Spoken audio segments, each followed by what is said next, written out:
Mon frère m'a poussé dans une piscine lors de ma fête d'anniversaire devant mon grand-père. Il a réécrit son testament de 80 millions de dollars cette nuit-là et elle n'a rien eu. Montrez-nous un peu d'amour en vous abonnant aujourd'hui. Et n'oubliez pas, dites-nous dans les commentaires d'où vous nous écoutez. Nous lisons chaque message. Je me souviens du moment exact où tout a changé. Le chlore me brûlait la gorge alors que je coulais sous la surface. La robe Chanel vintage de ma grand-mère, celle qu'elle m'avait donnée avant de mourir, collait à ma peau comme un linceul funéraire. Au-dessus de l'eau, j'entendais des rires étouffés. La voix de mon frère Adrienne, reconnaissable entre toutes, même sous l'eau, criant « Elle ne supporte même pas une blague ». Quand j'ai refait surface, haletante, le mascara coulant sur mon visage, je les ai tous vus. Ma mère se couvrait la bouche, mais ses yeux brillaient d'amusement. Ma sœur Kesha filmait avec son téléphone, déjà en train d'ajuster pour le meilleur angle à poster. Mon père secouait juste la tête comme si j'avais réussi à m'embarrasser moi-même. Mais alors j'ai vu grand-père Laurence debout au bord de la terrasse, son visage taillé dans la pierre. Ses yeux perçants qui avaient bâti un empire à partir de rien maintenant brûlant d'une émotion que je n'avais jamais vue auparavant. Déception. Rage. Assez. Sa voix a tranché les rires comme une lame. Le silence qui a suivi était étouffant. Je suis sortie de cette piscine seule. Personne ne m'a tendu de serviette. Personne ne m'a demandé si j'allais bien. J'avais 32 ans et c'était ma fête d'anniversaire. La robe était ruinée. Les perles que grand-mère portait le jour de son mariage éparpillées au fond de la piscine comme des promesses brisées. Adrienne se tenait là, poitrine bombée, s'attendant à des applaudissements pour sa farce. Et elle n'a pas vu l'expression de grand-père. Il n'a pas vu le changement, mais moi si. Et quelque chose dans ma poitrine, quelque chose qui avait tenu si longtemps, a enfin craqué. En grandissant, Adrien ne pouvait rien faire de mal. Ce n'est pas de l'amertume qui parle. C'est un fait documenté. Quand il a craché la Mercedes de papa à 17 ans, ivre et défoncé, ils lui en ont acheté une autre. Les garçons seront toujours des garçons, a dit maman en retouchant son rouge à lèvres dans le miroir pendant que je restais là, choquée. Quand j'ai eu en calcul la même année, papa ne m'a pas adressé la parole pendant une semaine. Tu comprends, Simone? Tu dois travailler plus dur, m'a dit papa une fois. Sa voix fatiguée comme si mon existence l'épuisait. Tu n'es pas naturellement doué comme ton frère. Adrien était naturellement doué pour une seule chose, la manipulation. Il avait volé de l'argent dans ma tirelire d'enfance et convaincu nos parents que je l'avais perdu. Il avait cassé le vase préféré de maman et regardé en silence pendant que Kesha était punie. Il avait falsifié ma signature sur une demande de prêt quand j'avais 21 ans, détruisant mon crédit avant même que je commence à le construire. À chaque fois, d'une manière ou d'une autre, c'était ma faute pour ne pas être plus compréhensive, plus indulgente, plus orientée famille. Kesha a appris du meilleur. Elle portait mes vêtements sans demander, les rendait tachés, puis pleurait à maman que j'étais matérialiste quand je me plaignais. Elle annulait nos plans à la dernière minute, mais s'attendait à ce que je lâche tout pour ces drames. La dynamique était claire. Eux comptaient. Moi non. Mais je continuais à venir, à essayer, parce que la famille est censée signifier quelque chose, non? C'est ce que je me disais à chaque fois. C'est ce qui me faisait replonger dans la piscine, métaphoriquement parlant, des années avant qu'Adrien ne le rende littéral. Grand-père Laurent c'était différent. Il avait bâti sa fortune à partir de rien. Commencé avec une petite entreprise de construction dans les années 60 quand les hommes d'affaires noirs voyaient les portes se claquer quotidiennement à leur figure. Il en avait fait un empire immobilier valant 80 millions de dollars grâce à une détermination pure et un instinct brillant. Il n'avait jamais terminé le lycée, mais il pouvait lire un contrat comme un avocat et repérer une mauvaise affaire à des kilomètres. Le succès se gagne. Il ne se donne pas, me disait-il lors de nos petits déjeuners du dimanche matin à son domaine, une tradition qui avait commencé quand j'avais 7 ans. Juste lui et moi discutant de tout, des affaires à l'histoire en passant par son enfance à cueillir du coton. Ton papa oublie ça. Il s'est ramolli avec mon argent. Ces petits déjeuners signifiaient tout pour moi. Pendant qu'Adrien dormait pour cuver ses cuites et que Kesha faisait du shopping avec les cartes de crédit de maman, moi j'apprenais. Grand-père m'a enseigné les investissements immobiliers, les intérêts composés. Il me quizzait sur les tendances du marché, me faisait lire les pages financières. Tu as quelque chose qu'ils n'ont pas, Simone, m'a-t-il dit le mois dernier. Ses mains ridées enveloppées autour de sa tasse de café. Tu as la faim. Tu as l'intégrité. Ça vaut plus que tout le charme du monde. Je n'ai jamais parlé à ma famille de ces réunions, ils se seraient moqués de moi pour lécher les bottes du vieil homme. Mais grand-père n'était pas juste mon grand-père. Il était mon mentor, ma preuve que notre famille pouvait produire quelque chose de réel et de valuable. Il me voyait quand personne d'autre ne se donnait la peine de regarder. Et à cette fête d'anniversaire, il a tout vu. La fête était l'idée de maman, bien sûr. On devrait célébrer à la maison, avait-elle insisté 3 semaines avant mon anniversaire, sa voix dégoulinante de douceur artificielle. Et la famille devrait être ensemble pour les jalons. D'ailleurs, grand-père a demandé de tes nouvelles. J'aurais dû savoir que quelque chose clochait. Maman ne voulait jamais organiser quoi que ce soit qui me mettait au centre, mais j'étais assez stupide pour espérer. Assez stupide pour penser que peut-être enfin il me verrait comme digne d'être célébré. Je venais d'être promue analyste financière senior, j'avais acheté mon premier condo, remboursé mes prêts étudiants, ce que j'avais pris parce qu'Adrien avait détruit mon crédit et que personne ne voulait co-signer pour moi. Porte quelque chose de joli, avait texté Kesha. Et apporte cette robe vintage que grand-mère t'a donnée. Maman veut des photos de famille. La robe. J'ai eu la robe. Grand-mère m'avait prise à part à sa fête des 80 ans 2 mois avant l'AVC qui l'a tuée. Ses doigts tordus par l'arthrite avaient touché la soie. C'était la mienne. Je la portais quand ton grand-père m'a emmené dîner après son premier gros coup. Ça vaut plus que de l'argent, ma petite fille. C'est de l'histoire. Garde-la en sécurité. Je la gardais dans une housse, portée une seule fois. Mais maman avait tant insisté pour les photos, pour montrer à grand-père combien on valorisait les traditions familiales. Alors je l'ai portée. J'ai vraiment cru que cette fête était sur l'amour, sur le rassemblement.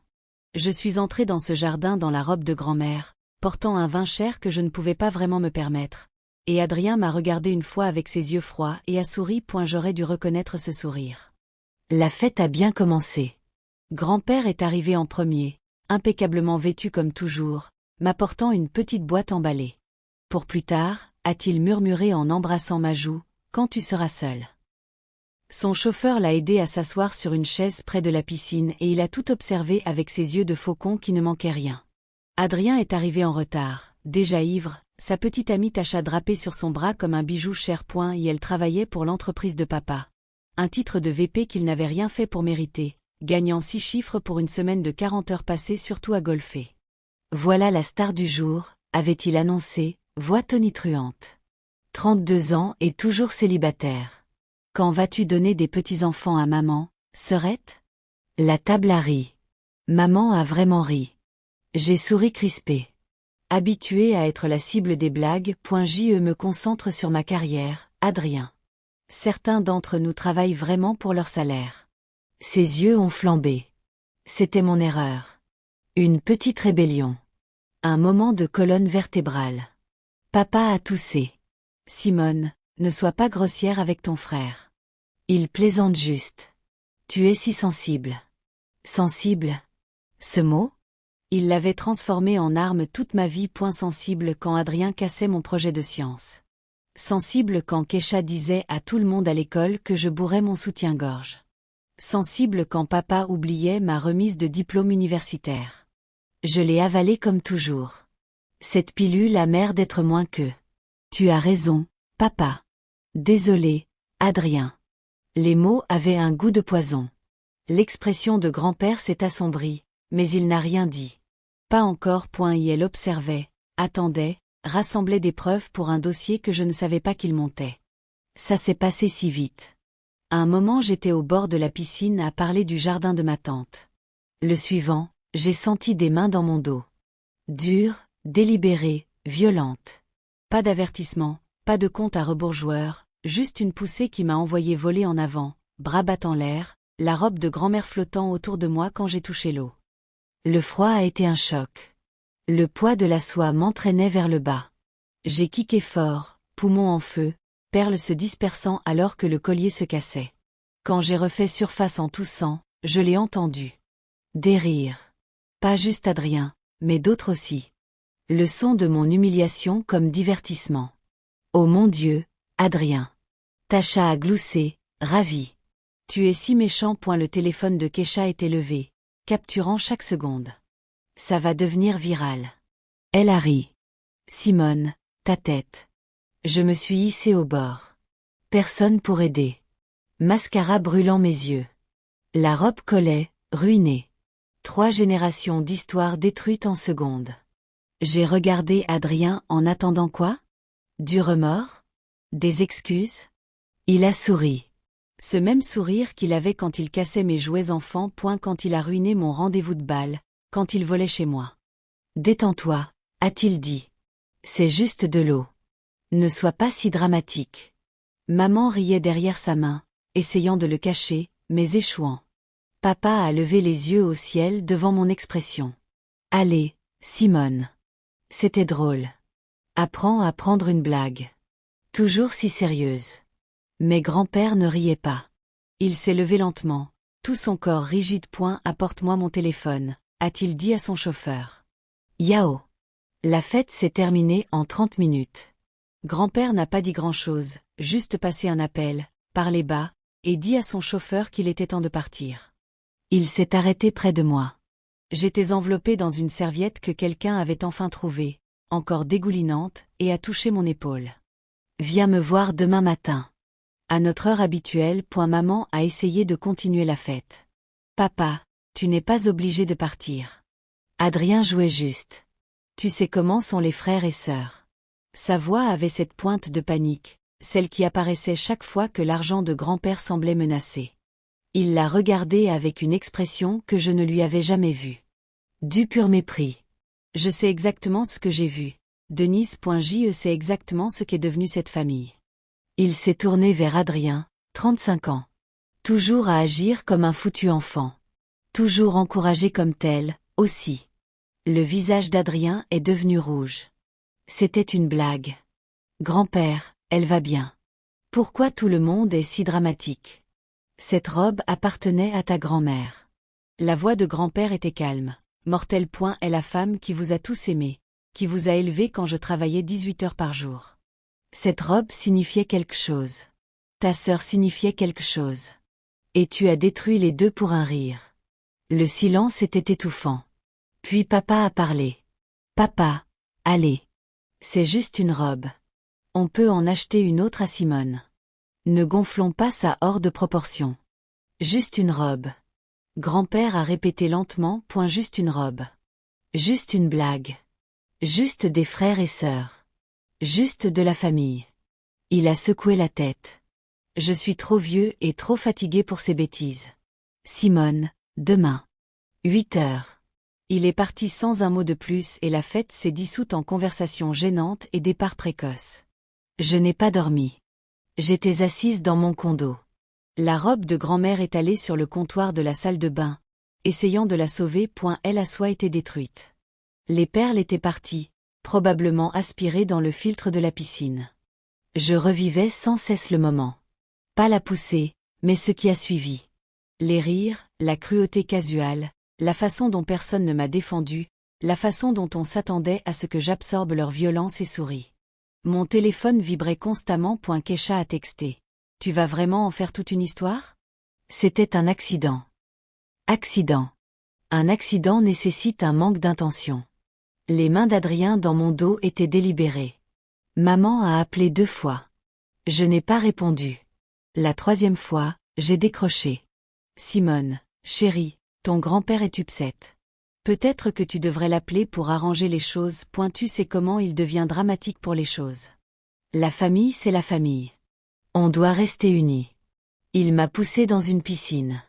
Maman, à ma fête d'anniversaire dans la robe de grand-mère. Et tu as ri. Silence. Puis, je n'ai pas ri. J'étais surprise. Et chérie, tu dois comprendre qu'Adrien est sous beaucoup de stress au travail. Sa relation avec Tasha est chaotique. Et elle ne voulait rien dire par là. Tu es sa sœur. Il t'aime. Ce mot amour. Il l'avait transformé en arme, aussi. L'amour signifiait accepter l'abus. L'amour signifiait avaler la douleur. L'amour signifiait que j'étais égoïste d'avoir des limites. Je dois y aller, ai-je dit et j'ai raccroché. À 7h55, j'étais devant le domaine de grand-père, le cœur battant, ne sachant pas que j'allais assister à quelque chose qui changerait tout. L'avocat de grand-père était déjà là.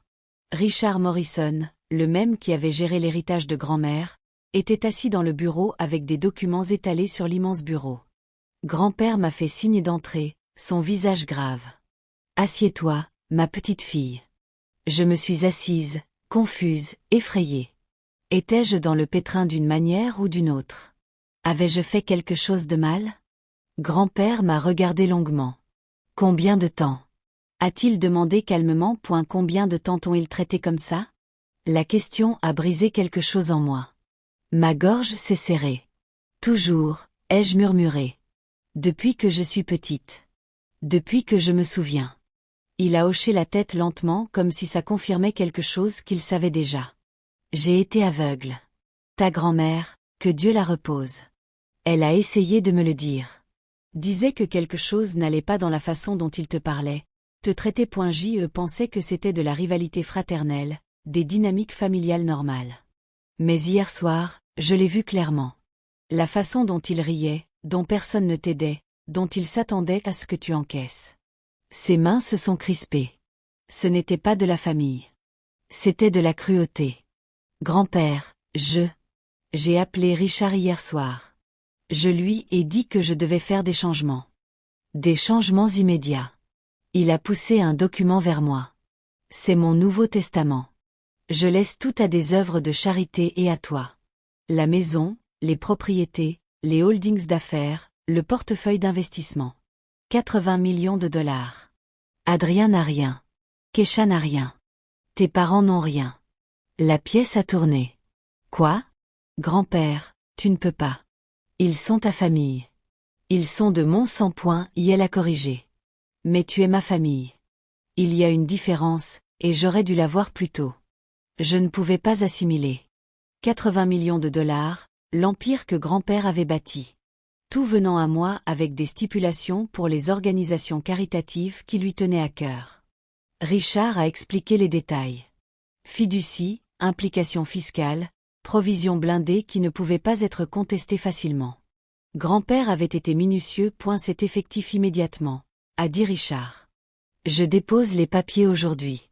Ton testament précédent est maintenant nul, Laurence. Bien.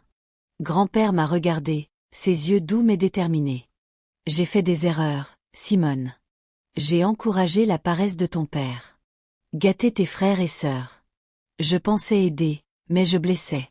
J'ai créé des monstres et je les ai laissés te blesser. C'est moi qui corrige le tir tant que je le peux encore. Mais ils seront si en colère. Je n'ai pas pu finir.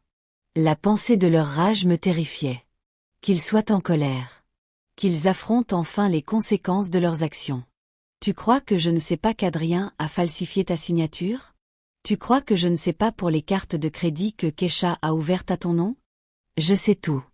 J'ai des enquêteurs. J'ai juste choisi de regarder ailleurs parce qu'ils étaient de la famille. Il s'est penché en avant. Ça s'arrête maintenant. Tu as travaillé dur, gagné ton succès. Jamais demandé un centime. Pendant ce temps, ils tournaient comme des vautours, attendant que je meure. Les mots pesaient lourd. Quand devrions-nous leur dire? Grand-père a souri, tranchant et dangereux. On ne les laisse pas découvrir quand je serai parti. Qu'ils affrontent leur choix. Puis il a fait une pause. Je ne fais pas ça pour les punir, comprends. Je le fais parce que tu le mérites. Parce que tu es la seule qui m'ait jamais aimé pour moi, pas pour ce que je pouvais donner. Pendant 3 mois, j'ai porté ce secret. 3 mois de petit déjeuner du dimanche, d'apprentissage de tout sur la gestion du domaine, de grand-père m'enseignant les affaires de l'intérieur. Il m'a présenté à ses contacts, ses partenaires, ses avocats. Tu dois être prête, disait-il. C'est beaucoup de responsabilités, mais tu peux le gérer. Je sais que tu le peux. Ma famille n'a rien remarqué. Ils étaient trop occupés à vivre leur vie, trop absorbés dans leur propre drame. Adrien s'est fiancé à Tasha, une demande en mariage fastueuse qui coûtait plus que mon salaire annuel, financée par le programme de bonus de papa. Kesha a commencé à planifier un mariage à destination, demandant déjà quand grand-père contribuerait. Maman a redécoré sa cuisine pour la 3e fois en 5 ans. Je les observais avec de nouveaux yeux. Voyez comment ils parlaient de grand-père comme d'un compte en banque. Comment ils pariaient sur qui hériterait de quoi. Évidemment, papa aura l'entreprise, disait Adrien à un dîner familial auquel j'avais assisté à contre-cœur point, et on aura tous des parts. Peut-être que j'ouvrirai enfin ce club dont je parle. Il n'a pas mentionné me rembourser pour le prêt qu'il avait volé en mon nom. La santé de grand-père a commencé à décliner au mois de. Petite chose d'abord, oubli, fatigue, puis plus grave. La chute, un séjour à l'hôpital. Les médecins ont trouvé un cancer agressif et à un stade avancé. Et elle le savait depuis 6 mois, l'avait caché à tous. Je voulais profiter de mon temps sans leur performance de chagrin. Il m'a parlé de leurs larmes fausses et de leur affection soudaine. J'ai tenu sa main dans cette chambre d'hôpital. Je ne suis pas prête à te perdre. Tu ne me perdras pas, ma petite fille.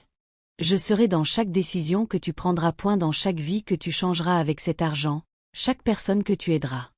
Grand-père est mort un mardi matin d'octobre. Moi tenant sa main, lui lisant les pages financières qu'il aimait. Il a serré mes doigts une fois, souri, et lâché prise. Le deuil était une chose physique, écrasante et complète. J'avais perdu mon seul vrai parent, ma seule vraie famille. Les funérailles étaient massives. Associé d'affaires, leader communautaire, politicien. Ma famille a performé magnifiquement. Maman sanglotait dans des mouchoirs de designer. Papa a donné un éloge émouvant sur l'héritage de son père.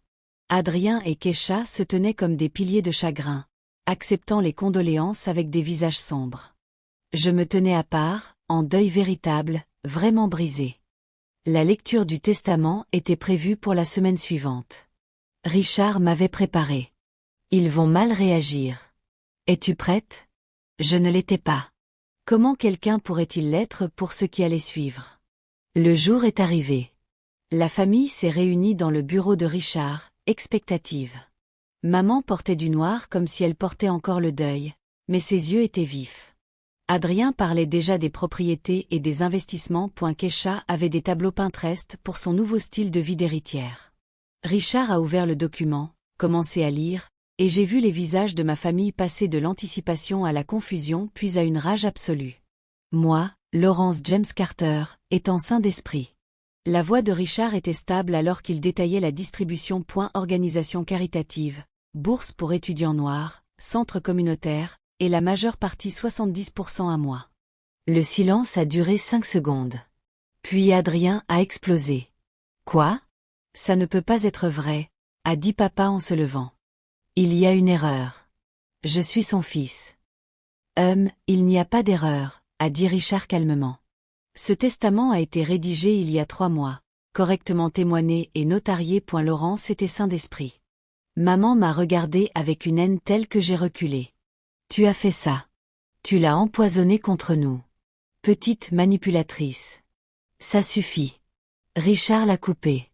Simone n'a rien à voir avec la décision de Laurence. C'était entièrement son choix basé sur des années d'observation. Des années. La voix de Kesha était stridente. Il nous aimait. Nous étions ses petits-enfants. C'est de la fraude. On va contester ce testament. On va se battre. Vous pouvez essayer, a dit Richard. Mais je vous assure, ce testament est blindé. Laurence a anticipé les contestes. Il a laissé une documentation détaillée de ses raisons, incluant un témoignage vidéo enregistré le jour après l'incident à la fête d'anniversaire de Simone. Complet. Tout revenait à la piscine.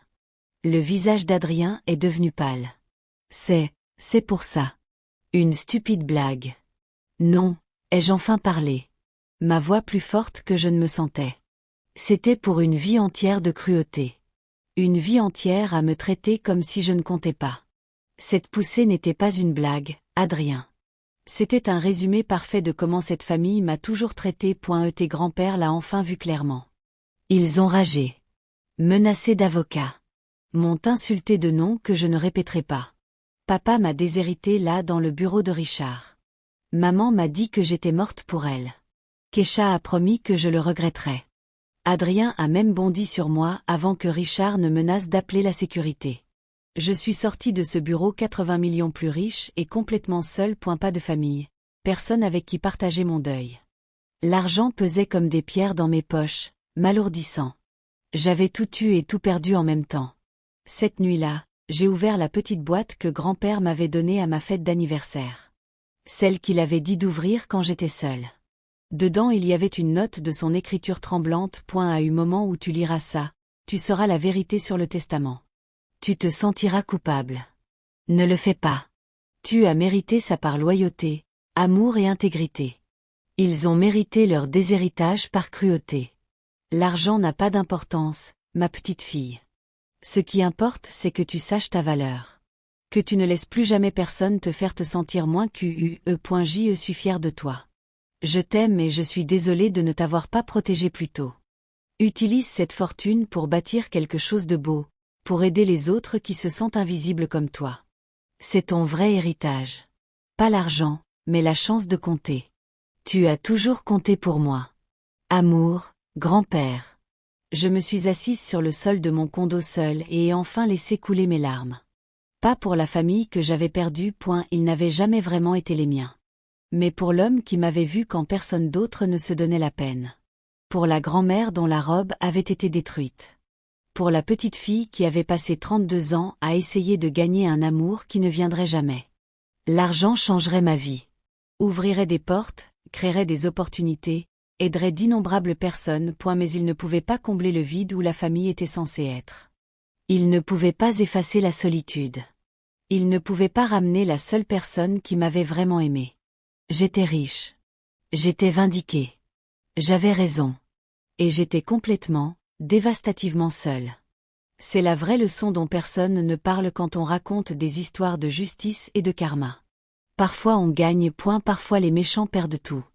Parfois le grand-père réécrit son testament. Mais parfois le coup d'avoir raison, c'est de se tenir dans une pièce vide en tenant tout l'argent du monde sans personne avec qui le partager. Parfois la justice ressemble beaucoup au deuil. Et parfois, même quand on obtient tout ce qu'on mérite, ça ressemble encore à avoir perdu ce qui comptait le plus. L'eau de la piscine avait séché il y a des mois. La robe était partie, grand-père était parti, et j'étais enfin libre. Mais la liberté a un goût amer quand on la boit seule. Si cette histoire vous a touché, veuillez liker et vous abonner. Partagez vos propres expériences avec des dynamiques familiales toxiques dans les commentaires ci-dessous. Et rappelez-vous, parfois la chose la plus dure n'est pas de tenir tête à la famille. C'est d'accepter que le sang ne signifie pas toujours amour et que se choisir soi-même n'est pas égoïste. C'est la survie. Activez la cloche de notification pour entendre plus d'histoires sur la résilience, les limites, et trouver sa valeur, même quand les gens qui devraient vous aimer refusent de voir.